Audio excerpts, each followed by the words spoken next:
ဂျပန်နိုင်ငံဖူဂျီတောင်ရဲ့ခြေရင်းမှာတစ်ပင်တွေဘလောက်ထူထပ်တယ်လဲဆိုရင်တစ်ပင်ပင်လေလို့တင်စားခေါ်ပေါ်ရတဲ့တောအုပ်ကြီးတစ်ခုရှိပါတယ်။ဒါကတော့ကဘာကျော်အော်ကီဟာရလို့ခေါ်တဲ့တောအုပ်ကြီးဖြစ်ပါတယ်။ဒီနေရာဟာတဘာဝအလှတရားကြောင့်နာမည်ကြီးတာမဟုတ်ပဲလူတွေလာတတ်တည်ကြတဲ့နေရာအဖြစ်နာမည်ဆိုးနဲ့ကြော်ကြတာပါ။ဒီတောအုပ်ရဲ့မိအောင်မှာတန်လိုက်တက်ပြီးအရာများနေတာကြောင့်ဒီထဲရောက်ရင်တန်လိုက်အိမ်မြောင်းတွေဖုန်းတွေလိုင်းမမီတော့ပဲလမ်းပြောက်သွားတတ်ပါတယ်။ဒီတောအုပ်ထဲမှာလျှော့သွားရင်တစ်ပင်တွေမှာချီထားတဲ့ပလတ်စတစ်ကျိုးရှည်တွေကိုတွေ့ရတတ်ပါတယ်။ဒါဟာလမ်းမပြောက်အောင်မှတ်သားထားတာမဟုတ်ပါဘူး။အဲ့ဒီကျိုးတွေရဲ့အဆုံးမှာပိုင်ရှင်မဲ့ဖနက်တွေအိတ်တွေနဲ့စွန့်ပစ်ထားတဲ့ရွက်ဖျင်းတဲတွေကိုတွေ့ရလိမ့်ရှိပြီးပိုင်ရှင်တွေကတော့ဘယ်တော့မှပြင်မလာတော့ပါဘူး။ဂျပန်လူမျိုးတွေရဲ့ယုံကြည်မှုအရာဒီတောအုပ်ဟာ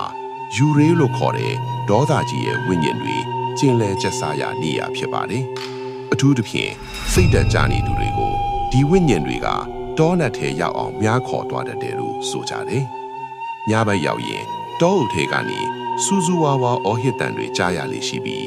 လုံခြုံရေးဝန်ထမ်းတွေတော့ညဘက်ခင်းမလဲရဲကြပါဘူး။တောအုပ်ထဲမှာရှောင်းနေရင်တင့်နမဲကိုခေါ်တန်ကြားရင်လုံးဝမထူပါနဲ့။နောက်လည်းမကြည့်ပါနဲ့။အဲ့ဒါဟာလူမဟုတ်ပါဘူး။တင့်ကိုတောထဲကနေပြန်မထွက်နိုင်အောင်ဆွဲထားမယ်မကောင်းဆိုဝါတွေပါ။အစိုးရကတောအုပ်အဝင်ဝါမှာတင့်မိသားစုကိုပြန်တရိရပါ။တင့်အတဟာတန်ဖိုးရှိပါနဲ့ဆိုတဲ့တတိပေးဆိုင်ဖို့တွေတက်ဆင်းထားရတဲ့အထိအခြေအနေဆိုးရွားပါနဲ့။2019ခုနှစ်တုန်းကနာမည်ကြီး YouTuber တယောက်ဟာဒီတောအုပ်ထဲကအလောင်းတစ်ခုကိုဗီဒီယိုရိုက်မိပြီးကဘာကျော်ဝေဖန်ခံရပူပါတယ်။ဒါပေမဲ့ကင်မရာထဲမှာမပါလာတဲ့အရာတွေကပိုကြောက်စရာကောင်းပါတယ်။ဒေတာကန်တွေကတော့ဒီတောအုပ်ထဲဝင်သွားရင်မကောင်းတဲ့စိတ်တွေကိုအိမ်ပြန်သယ်လာတတ်တယ်လို့သတိပေးကြတယ်။အော်ဂီဟာရာတောအုပ်ဟာဒီနေ့အထိဂျပန်နိုင်ငံရဲ့အမှောင်မိုက်ဆုံးလှုပ်ရချက်တစ်ခုအဖြစ်တည်ရှိနေစေပါပဲ။